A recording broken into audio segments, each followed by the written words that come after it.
And welcome back to Sitting Courtside, episode 43. Of course, it's your boy Jerry D here. And it's your boy Dante And we're back. yeah. No, Oh, I don't mean to steal your thunder like no, that, Jerry. it's all good, man. Hey, we're fresh off of your Boston title. I get you. I'm like piggybacking off of last week where I don't have the sunglasses on, I don't have the cigar this week or anything God. like that. So I'm just still a little excited. Yeah. Can you blame me? No, not at all. Thankfully, we moved on to another week.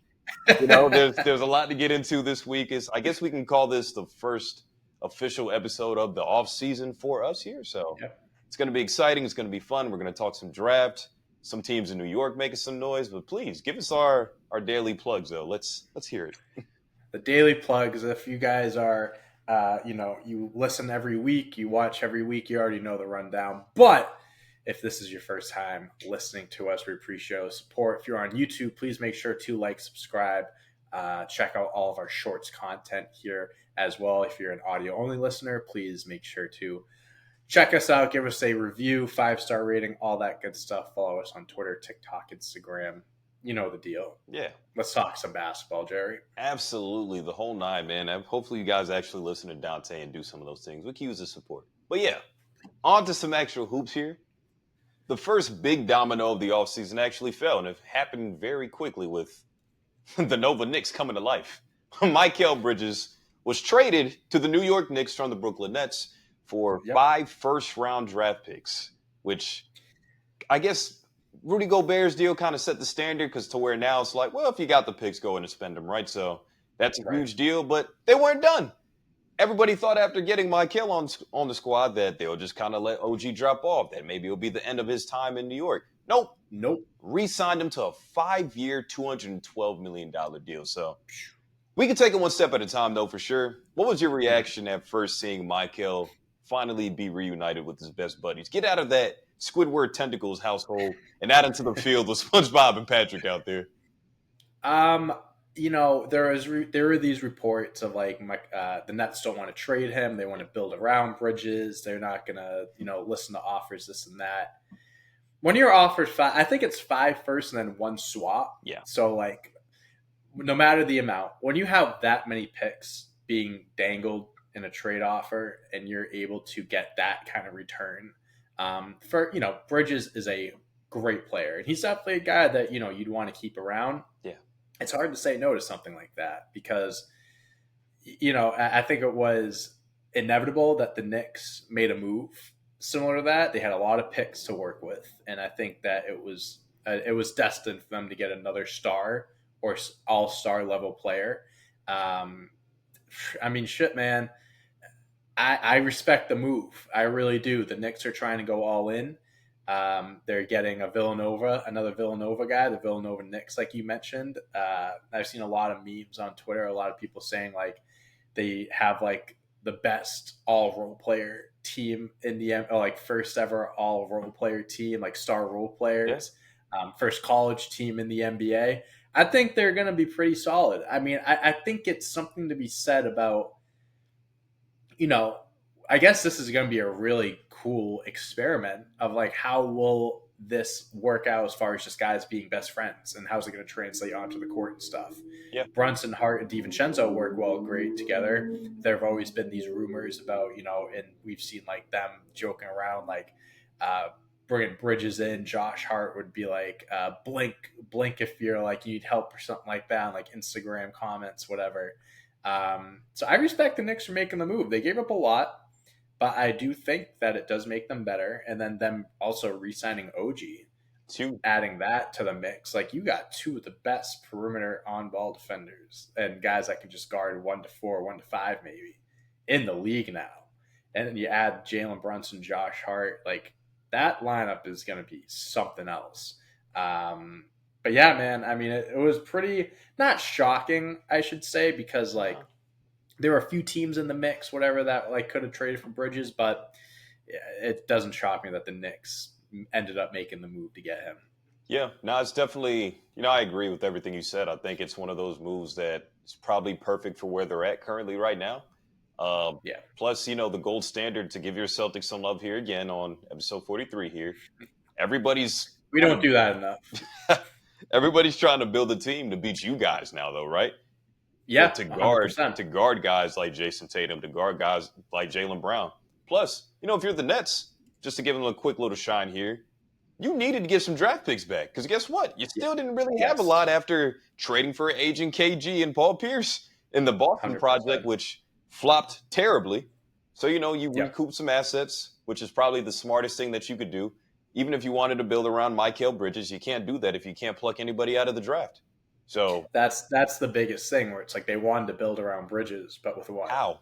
Like I get. Yeah, they weren't going to bring anyone in. Yeah, So it's to me, it kind of seemed like Joe Tsai and Sean Marks wanted to use the allure of New York to attract a star player or get guys to come, but that works for the Knicks, not not the Brooklyn not Nets. not Brooklyn. So No. And like I mean, now they look at like with the KD trade, they got 9 picks out of it, yeah, which is awesome. and they gave up a lot of picks to get James Harden and stuff like that too. So it's like they're kind of replenishing their basket of draft picks. Absolutely. And also another trade that happened too was the Nets and Rockets had a little pick exchange where the Nets got their first round pick back for next year, which is big for them because they're gonna suck next year. Yes, There's gonna be a fire sale where a few other guys might get traded. And then the Rockets get a Suns pick. That's going to line up with, there are rumors about trying to get Kevin Durant. the Rockets trying to get Kevin Durant, maybe even Devin Booker if things really go sideways, really go south, I should say.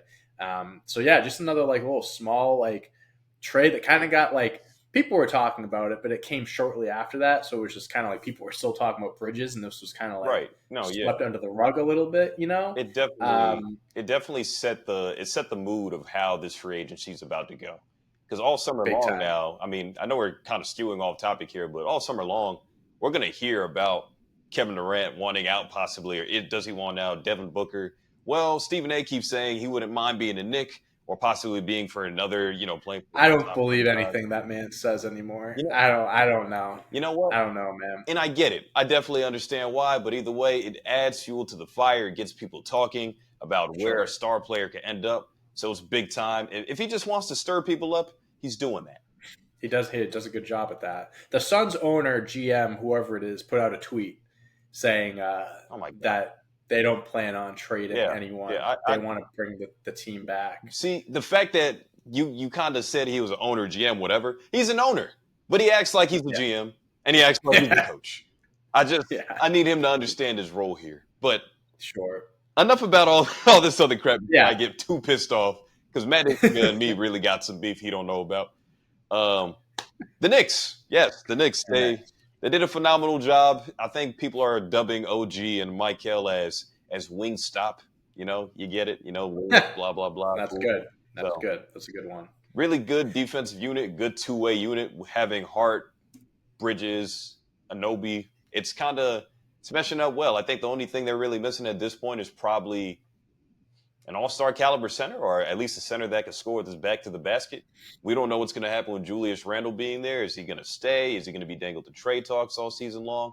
Because right now, I don't know how I feel about having Julius Randle run my five. Right. And people are showing lineups of like Jalen, Bridges, OG, Randall, and Robinson. And I'm like, I think you got to start. You got to start either DiVincenzo or Hart. I would start Hart. Like Brunson, Hart. I like Bridges, DiVincenzo coming off the bench as a scorer. I do. That makes sense. Josh Hart's too much of a utility guy to be coming off the bench. I think just you want him in there he plays 40 plus minutes a night, so you want him to start. Yeah, I don't know what Randall's fit is now. I think that's the next question for the Knicks is what do they do with Randall? What do they do with Mitchell Robinson? Can they package those guys? And, because Randall makes a lot of money. Do they package them, try to get a big man that actually fits? I don't know what they can do. I don't know if there's someone out there that they can target. I think that's the important thing that we got to discuss, though, just because Mitchell Robinson still does play. He did play huge minutes for them up until he actually got hurt, right? Prone. So, yeah, he's injury prone. So if he is coming off the bench, I think I'm okay with that, having a 7-footer come off the bench that is one of the best offensive rebounders in the league, can guard the rim at an elite level. I like Mitchell staying there. Plus, we don't know what's going on with Hartenstein either. So there's still a lot more that New York has to figure out. But if we're gonna just live in the present for how it looks right now, I mean, yeah, this is still one of the better teams in the East. A lot of people are saying it's the second best team in the East behind your Boston Celtics. A lot of people feel like it's the top 5 team in the league. So, where would you rank these guys in terms of standard out East and even in the league as a whole? Yeah, I'm interested to see. On paper, right now, I definitely think that they can be towards the top five, one of the best teams in the NBA. I mean, you have teams like Denver. I mean, obviously Boston, Yeah. Denver, Minnesota. Dallas was just in the finals. I feel like you got to give them some respect there too. The OKC. Thunder, Yeah.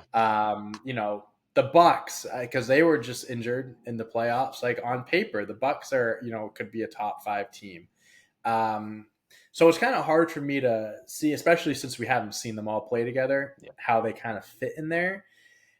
You know, I think that they can make a lot of noise next season, especially that being in the East. It's kind of easier than being in the West, Yeah. For sure. to like make it out. I'm not encouraged if they have Randall as their starting center. He's 6'8". He's not that big, and I'm just not. I'm not the biggest Julius Randle guy in the world. Nobody is. I just don't. I think the way that this team is progressing and like the direction they're going down, I don't think Randall fits really anymore. Not that he's like gonna hold them back. I just don't think he's gonna fit their style. So again, I mean, we'll see what they do the rest of the offseason. They want to bring Isaiah. They want to bring him back. Um, again, like Julius Randle could be on the trade block. That's kind of been in talks for a little bit if they could get his contract out of there. Whatever they drafted someone, an international guy that says that he is going to be playing next year now. Yeah.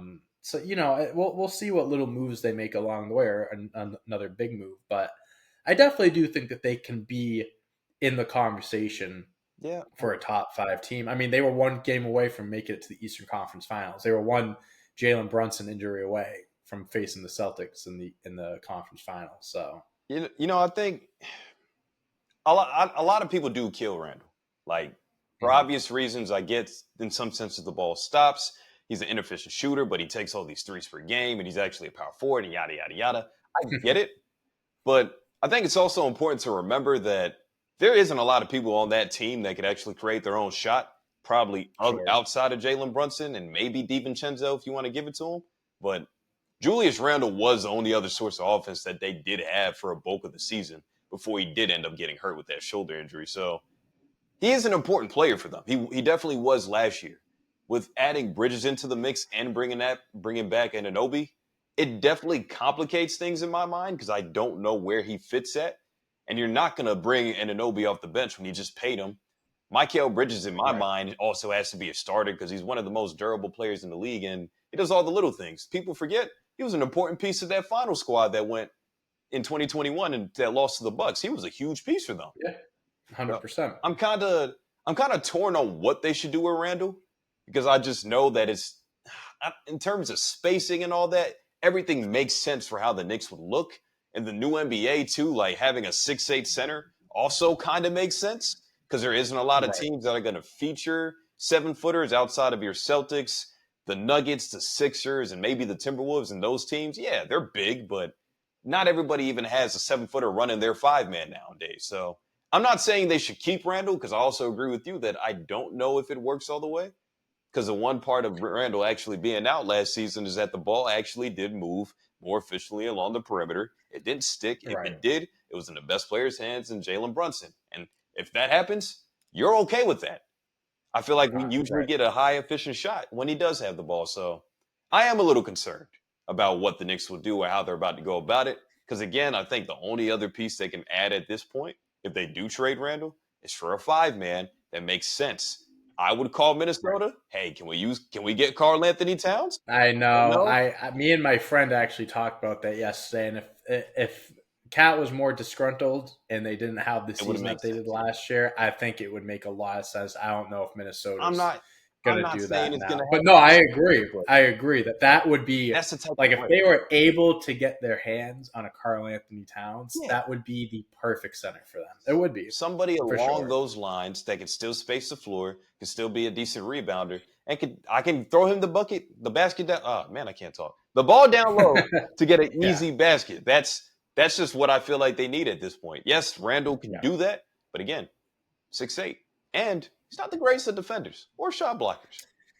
That's the thing too. It's like he's going to be going up against all these other Yeah, fives. Rim protecting is going to be an issue. You have great perimeter guys, and I think OG and Bridges can get their hands dirty. In the post. Can not saying they can't block shots, but it's just a weird mix. And Randall has technically 2 years left on his deal. He has a player option after this season, so it's like do the Knicks try to trade him before he potentially walks? Maybe you just want to get something in return yeah. before if he leaves in free agency or whatever. All these guys too is 26, 27 years old, which they're all in the same age range right now. Randall's 29, Josh Hart's 29, everyone else is 26, 27. So the timeline for everyone fits. Yeah, I mean, I think it's worth giving Randall a shot, maybe kind of seeing how that works Yeah. to start the year. But if it's a disaster, that could lower his trade value. So it's kind of like you're kind of, you're You know, playing with fire a little bit. for some reason in my head, if they do decide to keep Randall, it just makes sense to me that Bridges or Hart or somebody's going to have to get pushed to the bench if he's going to stay. Because I mean, Right. you kind of need Because somebody to that's take what on makes the offense. most sense. I agree. Like at that point, then you start Randall and then Robinson Yeah, or Isaiah if he's back, whatever. right. I wouldn't.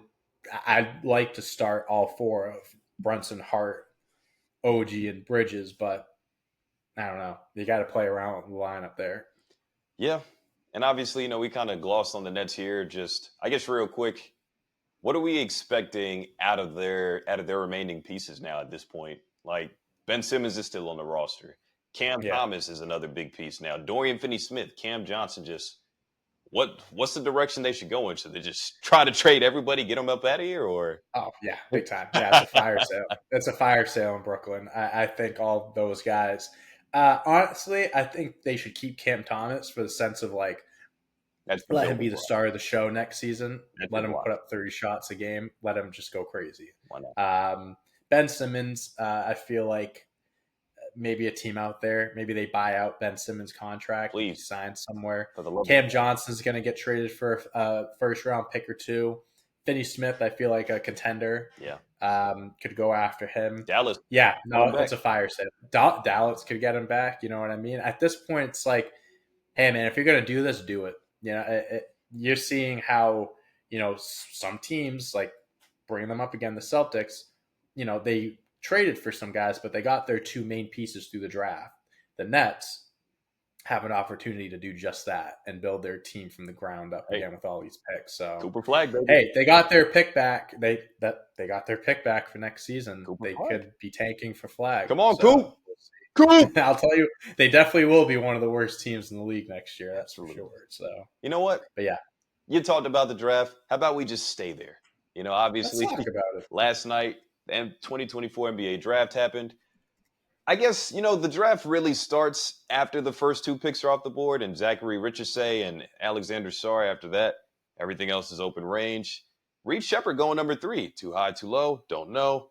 A lot of movers and shakers in the draft. Just what is your overall thought of what you saw last night about who ended up where? Anything stand out to you from there? Honestly, Jerry, and I hate to say it, out of all my years of living and following along with NBA drafts and stuff, this was probably the one year that there was a good amount of guys taken that I was like, who? Who are these guys? Um, I think this was a draft that was just based off of fit. Like I saw so many different mock drafts of guys going all over the place. Just like I saw drafts where Shepard was going top 4, and I saw drafts where he was just barely making the lottery. I saw ones where guys were going to get Klingon could have been the number 1 Yeah. pick. He could have been a top 3. The Rockets could have gotten him. There was a lot of trade talks, a lot of this and that. But overall, I mean, Alex Sarr going to the Wizards, I think, was a great pick for them. Obviously, he was going to go number 1 or 2. I think he's someone that has like he reminds me a lot of like Evan Mobley. I think he has that kind of like potential. Um, Maybe a little bit better. Who I knows? hope, man. Uh, I'm not gonna lie. Mobley kind of pissed me off with how he his progressed. development hasn't really been there, but I think Alex Sarr under the right coaching, and the Wizards are the Wizards, so like he'll be able to get some shots. He'll be able to kind of be the star of the show in some Hey, ways. you talked Um, about fire sale out in Brooklyn. It needs to be one out in Washington, and you focus on. yeah, I mean Kuzma is a guy that you get him out of there, that Wow. opens the floor Tyus for Sarr Jones, to get Tyus more Jones, get him shots. out. Tyus Jones, the number one pick, Zaccharie. I'll be completely honest with you, dude. Don't really know much about him. Seeing highlights and stuff, it seems like a guy that they could, if they decide to keep Trae Young, DeJounte, or one of them. I feel like he's a guy that could play next to him. Yeah. Big wing, can do a lot. A lot of dirty work, can do a little bit of everything. So we'll see what happens there. I do like the Spurs pick, Castle. I think he is a guy that could fit in nicely. Obviously, with the youth movement, trying to fit guys around Wembanyama, I'm sure they're going to try to go after some free agents, potentially make some trades. Um, and then yeah, I mean the Timberwolves traded up for Dillingham, which I think is they traded middle schoolers for him basically, 2030, Yep. 2031 picks. Zach Edey going top 10 was definitely a little, didn't expect him to go as high as he did.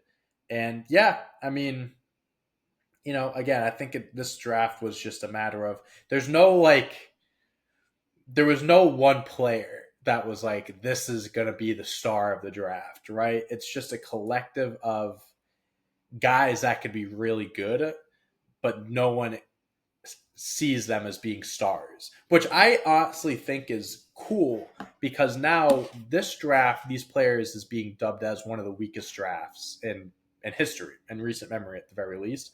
These guys have a chance to go out there and prove people wrong. Yeah. So I think I like how these guys are kind of getting slept on and kind of being classified as that because it kind of puts a chip on all their shoulders in a way. Yeah. So I'm interested to see how these guys, um, take the next step in the NBA. McCain going to the Sixers was a big pick. It's big. Connect going to the Lakers, your Lakers. I'm sure you'll talk about that. Love it. That's fell to him. Um, Even Topic going to the Thunder, he's going to miss his first year. But before he got that ACL injury, people were saying he'd go to the Spurs at 4. Yeah. Yeah. That's as high as he was. So they got a guy that could really step up and be someone good for them that they got for a low pick in that case. So yeah, I mean, again, me not knowing who a bunch of these guys are isn't a matter of like it's like, oh, because these guys aren't good, I just don't know anything. It's just they're coming from all over the place. We had the top two picks came from France. You have G League guys, you have some college guys. It's a mix of players, which is kind of like the direction we're going down now. But no, I think it's I'm interested. I'm excited to see what these guys do this next year. Yeah. I'm right there with you, man. I think there's a lot of question marks. I think I attended the Hornets draft watch party Mhm. yesterday, and literally going in talking to some of the other reporters, and we're all like, we don't really know the number one pick's going to be. Like Yeah, that's yeah, 100%. having that much uncertainty heading into draft night is just something that we don't usually like because that Right, probably means the draft is weak or there isn't a clear cut guy that's going to be a posted Hall of Famer like last year Victor Wembanyama. That's a generational talent. This is the next right, LeBron, the next MJ, whatever. All that hype that was around him. Even the year before, like the years prior with Cade Cunningham or Anthony Edwards or any of those other number one picks, were like, dude, these guys are going to be pretty damn good. And I think we could right. say that confidently. And the guys that go after them within the top 4, top 5, they're going to be really good NBA players. That's what we've been accustomed to, I guess, most of this decade. But Yeah, yeah, this year's a lot different with it is. Ricochet being this commodity that nobody really quite knows about, that everybody has a lot of question marks about. But unless you actually look up some tape and do some research, it's the only way you're going to know about who he is and how he plays. So Right. me being the nerd I am, guess what I did 2 nights ago? Before the draft. Like, I'm just trying to see, like, You did your homework. yeah, like I kind of had to because I don't know who the Hornets were going to draft, and we got somebody I didn't even look up until draft night. Into John Shalom, like another Frenchman. Yeah, 3 French guys went in the top 10. So crazy. Yeah, it's that's a French takeover. and I'm Is what it that is. just goes to show we'll get into it whenever the Olympics start. But the French Olympic team in about 2028 is going to be nice. Like shit. But on a serious note, though, yeah, like Risacher probably lands in a good spot where he could be a building block along with Trey or DeJounte, whoever goes, whoever stays. Jalen Johnson's Right. over there, so that's going to be fun. Washington, we already talked They about. just traded AJ Griffin before we started filming the Oh, Hawks what? too. See, I didn't even see that. Didn't even They see traded him for the 44th pick. They traded him to. Let me look. that. Crazy. AJ Griffin got traded to the Rockets.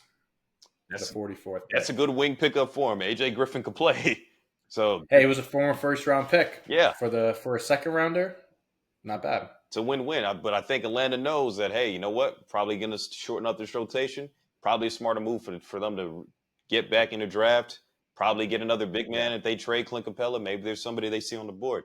But Yeah, I a guess few guys. before I get too into the weeds of things here, just what stands out the most? Like what pick, what trade even with Dillingham being drafted by the Spurs and it's like, nah, we're gonna give up a middle schooler to go get him. Like what 2 middle schoolers. sorry, Kevin and Jake. Kevin and Jake. I don't know who you are right now, but what stands out the most to you from draft night? What's your biggest takeaway from that?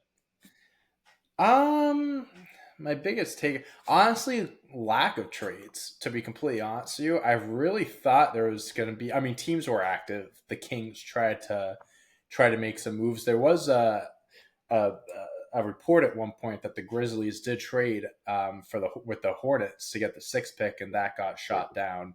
The Grizzlies tried to trade up a little bit. There was talks about the Thunder trying to make some movement. The Blazers tried to trade up to get Klingon, but he ended up falling to them at 7. And you know what? That Before you finish that on, since you mentioned the Blazers, uh-huh. they drafted a center when they have and they also just traded for Robert Williams. Yeah, I don't listen.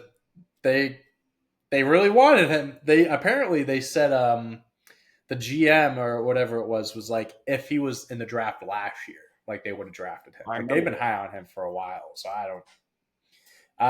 But yeah, I'd probably say like, I mean, again, like I said the trades, but also like this was a draft based off of fit. Like Jaron McCain, I saw some mock drafts where he was going top 10. Yeah.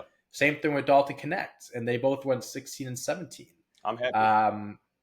Yeah, I'm sure you are. I'm sure you are. The Celtics got what's his last name again? We talked about this. Baylor Shearman. I forgot it already. Baylor from Creighton. I didn't really know much about him, but we're getting to a point in time, and I've talked to my friends about this, where like there's just so much talent from all over the board. International play, G League now, NCAA it looked like they were going to be in some trouble getting guys to play college basketball, but now that NIL deals are a thing, they're in luck. Players they're kind of back. Where it's like you could have guys that you get later in the draft, and we've seen over the years like 2nd round picks that turn into something. Yeah. So it's just very interesting to see like how some of these guys fall, why they fell, whatever. And that's why it's exciting too, because these guys get put in, they have all these the opportunities to, show out more, fit into a better system, whatever it may be. But yeah, I think that would be my biggest takeaway is just seeing how the draft actually ended up compared to a lot of mock drafts that I saw and lack of trades, as I first mentioned. I kind of got two. The first one being Zach Edey landing to the Grizzlies at 9. I know people rated that as a low or as a bad grade, like, oh wow, it's a D plus. Like He can't move that Yeah, well. I've seen some people be critical, Yeah, I like it. being critical of I it. for one like. I mean, you got John Morant, you got Jaren Jackson, you got Desmond Bain, Marcus Smart's there as well. GG Jackson showed up huge last year for him. Yeah. Jaren Jackson isn't a center. In fact, we had our conversation about this last summer. That boy does not know how to rebound the basketball. No, So, no, for a 7-footer, it's no, it's embarrassing. terrible. It's terrible. So you know what? Embarrassing. Yeah. I like the fact they could slide him over to the 4 instead of him being the full-time 5. Bringing Zaccharie, I get he's not the most mobile guy. But once you get to the NBA and this is your only sole job, fuck college classes, fuck any woman that's on campus messing with you. You got nothing but basketball, eat healthy, and train. So Zach Edey That's can right. cut some weight. He could improve his mobility. He could He even can get improve his into outside amazing shot. shape. Like Yeah. this, Yep. this could be a really, really good steal because this is the 2-time player of the year that averaged 25 and 12 at Purdue. So I know Pretty good. it's a different game. 7-footers in college are really 6'8", 6'8" centers. So I get it. But I really like Zach Edey going to Memphis to try to rebuild some type of grit and grind system over there. So I'm cool with that. Secondly, Yeah. of course, I'm going to talk about the Lakers, man. That we got a big steal. For like you Yeah. mentioned, Dalton Connect was as high as top 6. People had him coming to Charlotte. And I was like, whoa, I don't like Dalton Connect to Charlotte because this is the player that we need. That doesn't make sense. Yeah. No, we need a big hitter. We need somebody better than Dalton Connect. But him landing in LA with Anthony Davis and LeBron James when he re-signs, and Austin Reeves and those guys, Rui, Vando, everything kind of makes sense with a shot maker, a guy that can actually take threes and make threes. And plus, he's no scrub. He's an athlete. He can get to the cup. He can actually develop his J. And who better to coach and mold another white boy than J.J. Redick? He's gonna have a field day. Yeah. They already said he was already drawing up plays ATOs. and like all this He's stuff. drawing up ATOs for Dalton Connect, who hasn't even put on. Hey, that's your coach. That's your coach, baby. And you know that's what? your coach right there. I still don't know how to feel No about more podcasting. It's all ATOs now. I'm glad there's no more podcasts. I still don't really know how to feel about the hire until I actually see him go about 15 games into the season.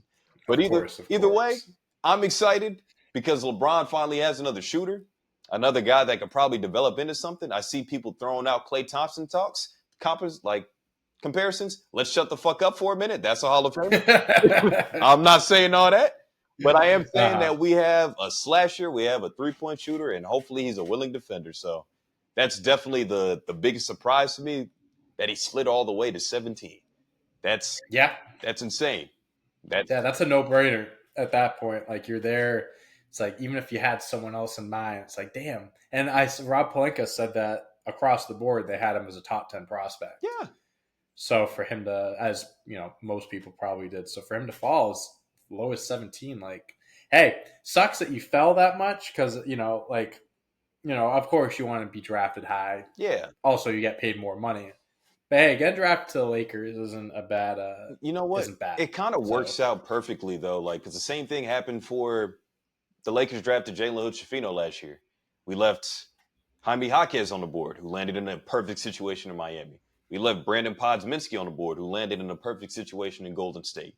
So even these later picks, I get that you're not going to get as much bread as the lottery guys, but you're landing in a situation where you're probably in a better position to win because, big time. Charlotte.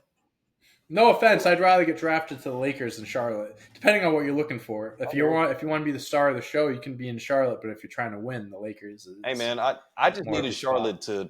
I'm cool with Charlotte's pick getting to John Salon. I'm sorry if I'm butchering his name here because that's a project player. We talked to the Jeff Peterson, the DM. Dijon Salami, I called him last night. That's insane. we got to talk. Wait, what do they say? Salami? Salon. How do you pronounce Dijon Salon.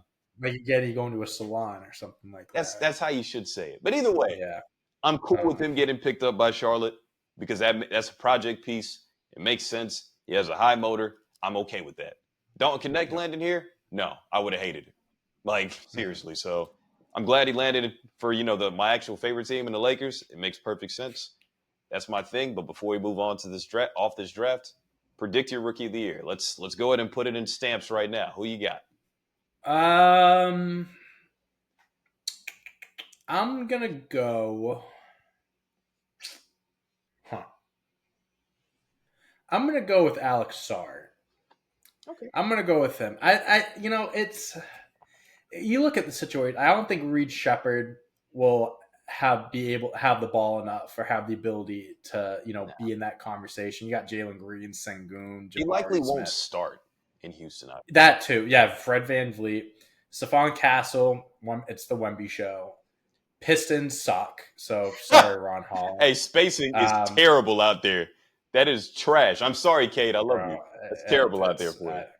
I mean, Tajon Salon could. There's potential there depending on how the year goes. I mean, if like LaMelo's hurt again, and like there's factors. Brandon Miller's there too. More G League split time for it. He's 18. He was the youngest player in the draft. Oh wow. All right. Well, if that's the case, then never mind. And then it's like you got other guys that have potential. Depending on their role. It all depends on the role and stuff. But like off rip, I think it's either going to be Zaccharie or Sarr.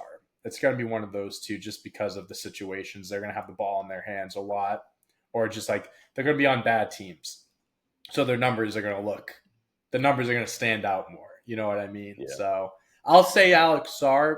I think it's going to be one of the top two picks.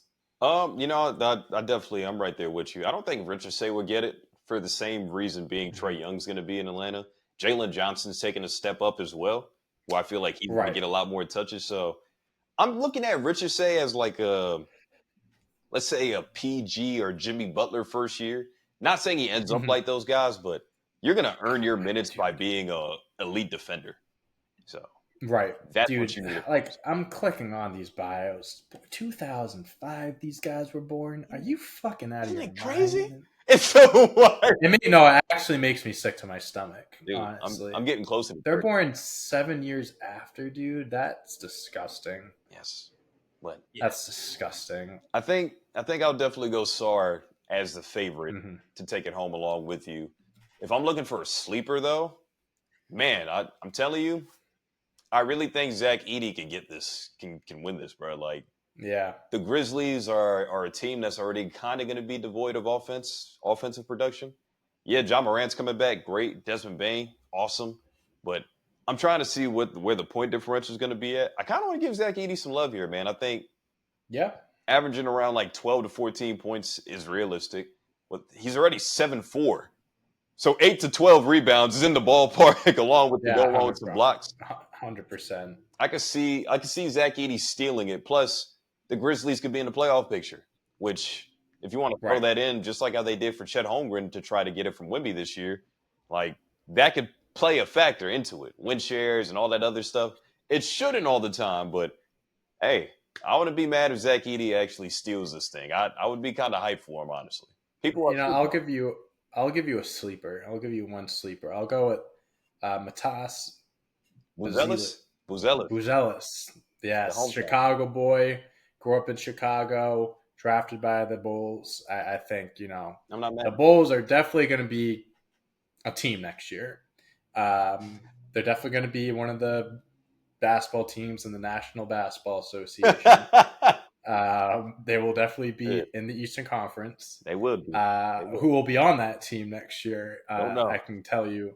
Josh Giddey. This guy he'll be there. And Josh Giddey. Yep, absolutely. We even talk about Alex Caruso for Josh Giddey too. Oh yeah. Yeah. I think that's a great trade we don't have to harp on it too much, but a great trade for the Thunder. They got Josh Giddey out of there, so they don't have to worry about that anymore. So that a lot of looking good for the Thunder. But yeah, that's my thoughts on the draft. Basically, I don't think I can really add much more. I don't think there's a need to, man. Moving on. We're recording on the day of the second round, so we don't know where Bronny is going to land. Safe assumption he's going to go to the Lakers unless a team comes in and then sends a letter to the Lakers being like, we send a letter to LeBron saying we have your son hostage, trade us everything, or come to us. You know what? So conversation for next week. But what's trending right now, all this offseason drama, obviously, we're trying to get in the thick of the summer here. We know what it's all about, right? where the star player is going. Is Donovan Mitchell going to stay in Cleveland? Is this guy going to go here? Blah, blah, blah. So I just took 3 topics at the top of my feed so we can discuss it a little bit here. And the top one right All right. now is Paul George going to the Golden State Warriors. Just quick thoughts there. What are we thinking for PG? Staying in LA or going up to the Bay? I think I may have said it last week or the week before, where it's just we're trending in a direction where it just seems like he's not going to be back in LA. I just think there's too many factors of like him wanting more money, him wanting 4 years, and he wants the guarantee, he wants the security, which I understand. It's going to be his last big contract probably. I honestly think the Warriors should go after him personally, because if you're trying to maximize, and listen, Steph Curry is 35, 36 years old. He Still great. doesn't have, so great, but he doesn't have many years left in the tank. You have to maximize that. Yeah. Klay Thompson, I think flip a coin if he's staying or not. If I had to say right now, I'm going to say he's not going to be in Golden State next year. How are you going to replace him? How are you going to maximize it? I think Paul George is an upgrade over Klay Thompson at this point. I understand they have the chemistry, the dynasty, all that stuff. But as far as talent goes, I'm picking Paul George over Klay Thompson. How they make that work, they're going to have to figure it out. There may be some sign and trades, maybe a few guys, maybe Moses Moody or someone gets thrown in there. But I think a Steph Curry, Paul George, Draymond Green, the podcasters, Steph Curry does have a podcast now. I don't think I think they'd be better than they were last year for sure. Is it a perfect match? I don't know. I don't know if they become instant contenders, but I do think they have a better chance of doing that with Paul George and Klay Thompson. And if not them, the Sixers, they could go after Paul George still. They're in the loop. A team could come from out of nowhere and make a deal for him. But I wouldn't mind the fit, Paul George and Golden State. I think that would be something to watch for sure. Yeah. I mean, hey, again, we've been in agreement all day. I'm going to stick to that trend. Like, I think it's a pretty not too far from LA either. no, So it's not like you just exactly. got to like really move much or anything. Take a nice 3-hour drive. I'm not sure. We're not on the West Coast, so no idea how far Know nothing about it. LA is from San Fran. But Yeah. hop on a trolley, whatever hell it is that you do out there. But, it would be nice for him to stay close to the family. I know that's something that's important to him, so it would be cool Right. to see. I think a dark horse could possibly be a Miami team. That's somebody that we always got to throw in with Them too. all-star Yeah, caliber 100%. players. I don't know what's more important to Paul George at this point in time. He did say that playing the right style of basketball is what he values the most. So, Golden State would make sense. God, like in turn, you'd have to learn to move a lot more without the ball, which I don't think he gets enough credit for. He might not be the best catch and shoot player, but he does cut to the Right. basket well. Whenever Kawhi or Russ or whoever was out in LA controlling the show, he would move well without it. So Golden State would 100%. show you, hey, if you're going to play here, you need to be able to dive, you need to be able to catch and shoot, you need to be able to set screens. Like that's going to be your MO if you go out. I think he would definitely buy in. Yes. And I think he would make it work. People have been kind of shitting on him the last few days because he would talk about how he watches tape of like Stephen A. Smith and all these other guys. Hey, but it's like he's trying to improve his craft everywhere, on and off the court. Like, Rick, we talked like about this is something he does off the court, and he's setting himself up for when he is not in the NBA anymore. Exactly. So like I don't see any problem with it. Yeah, but people have been shitting on him. Everybody can shut the fuck up, honestly. But okay, the next, you kind of touched on it here a little bit with Klay Thompson. You already kind of said that you're kind of out on him as a Warrior. So yeah, where's he going? What's Klay's fit? Well, I mean, if you want to get crazy, I did mention sign and trade. Maybe if they do some sort of sign and trade there, maybe he ends up staying in LA. Maybe he goes to the Clippers. I know the Magic are a top team that people talk about. It's going to be a team that's able to offer him money. At this point, Klay Thompson, of course, you want to keep winning. He has 4 rings. He wants a payday. which it seems like Golden State doesn't want to give him the amount of money he wants. I think he's going to go to a team that's going to offer him money. That's essentially. Maybe I mentioned the Clippers if they make that work somehow. I mentioned the Magic. Maybe a team, Philadelphia. Maybe they go after him. They're going to clear up some cap space. Maybe if they swing and miss on a few other guys, maybe they go after him. Maybe I was going to say take a pay cut, but I'd say if he was going to do that, I think he would just stay in Golden State. You have other options. Maybe I don't know. I'm trying to think of another good team maybe they can go to. I like Philadelphia. I like. Yeah, I do. I think also. I don't know what the Lakers' salary cap situation looks like, but probably can't afford them. But if they, I think I was gonna say the Lakers, but I just don't I know don't think they can how afford them. But the Dallas Mavericks maybe. that makes sense to me as well. Maybe they do something like that. Bringing in another veteran.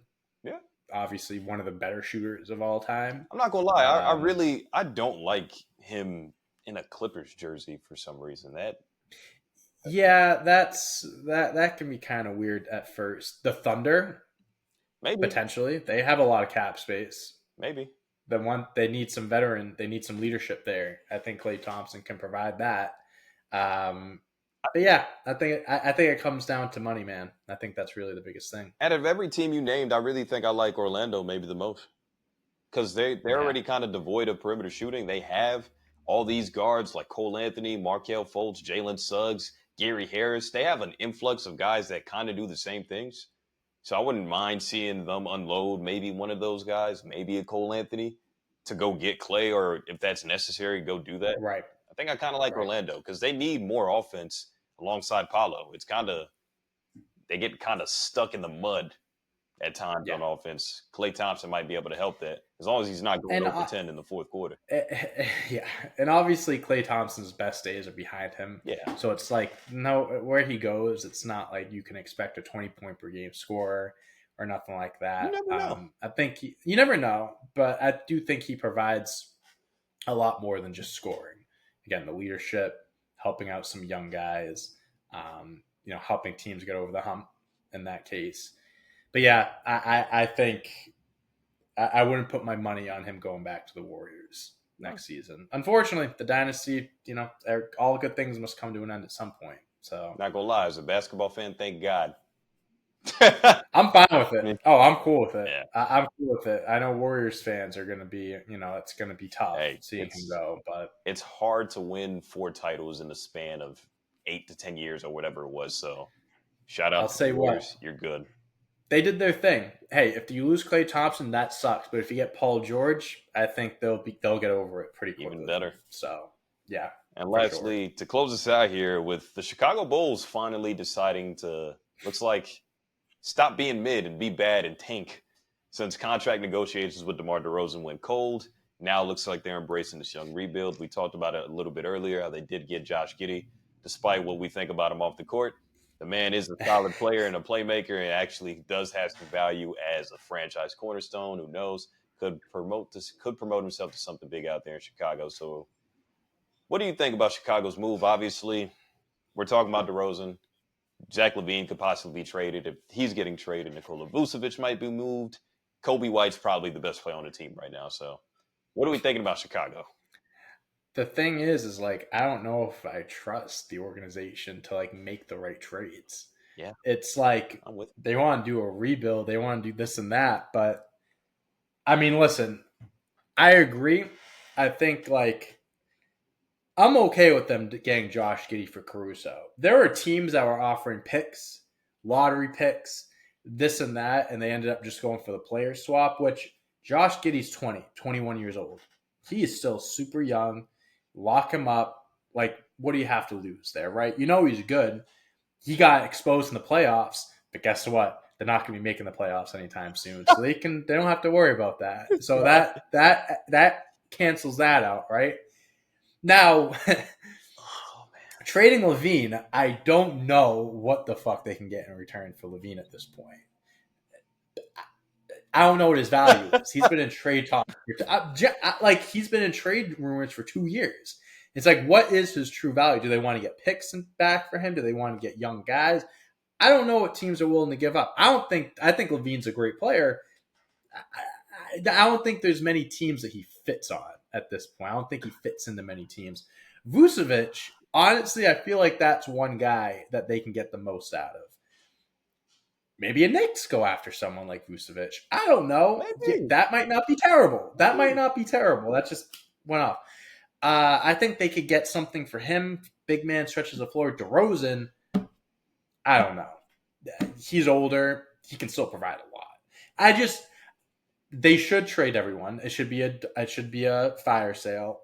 What will they get in return is the question. And if I was a Chicago Bulls fan, which thankfully I'm not, I would be scared shitless about what my team does because that organization is run by a bunch of idiots. It's true. It's the truth. So the Bulls are one of the marquee franchises, organizations. They have such a rich history, right?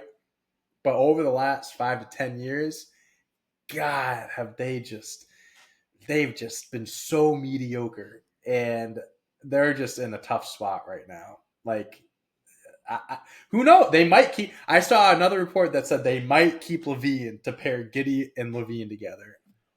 What good is that going to do for you? Where are you going to go with that? You're not going to make the playoffs with that. If you want to give it a shot, by all means. It's just one less team for the Celtics to worry about, and I hate to bring them up again. But it's just like, you need to do these players right.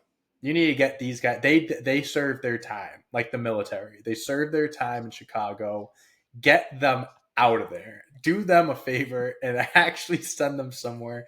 DeRozan is one of the most slept on, underrated players of this generation. Like, scoring wise, he's always been great. Let him win a ring somewhere. Give him a chance. Send him to LA.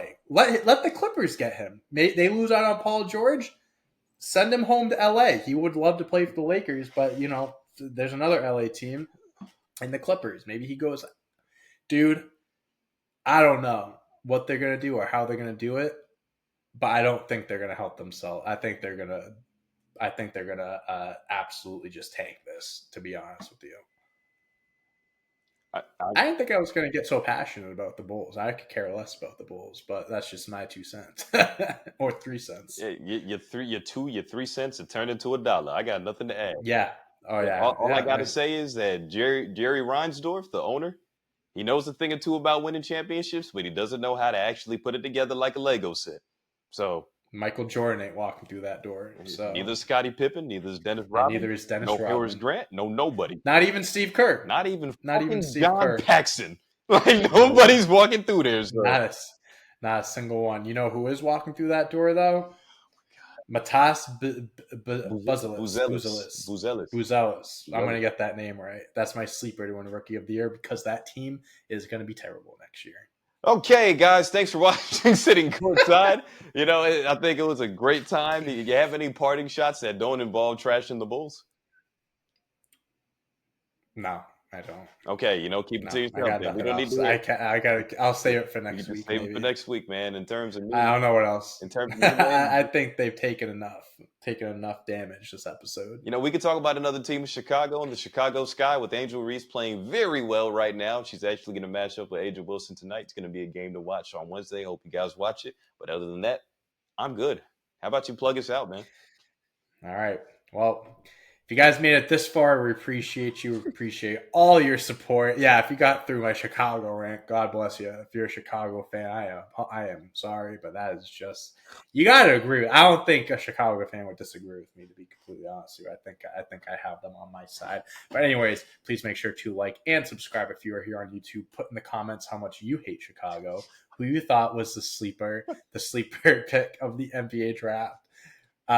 Who you think will win Rookie of the Year next year, and where you think all these free agents will be headed this offseason. The free agency starts on June 30th in 3 days, so we'll have hopefully a lot to talk about next week. If you are an audio-only listener, please make sure to give us a review, 5-star rating, all that good stuff. Check out our shorts here on YouTube as well. Follow us on Instagram, Twitter, TikTok. You know the deal. Until episode 44, the Tyler Zeller episode. Peace. Cut this off.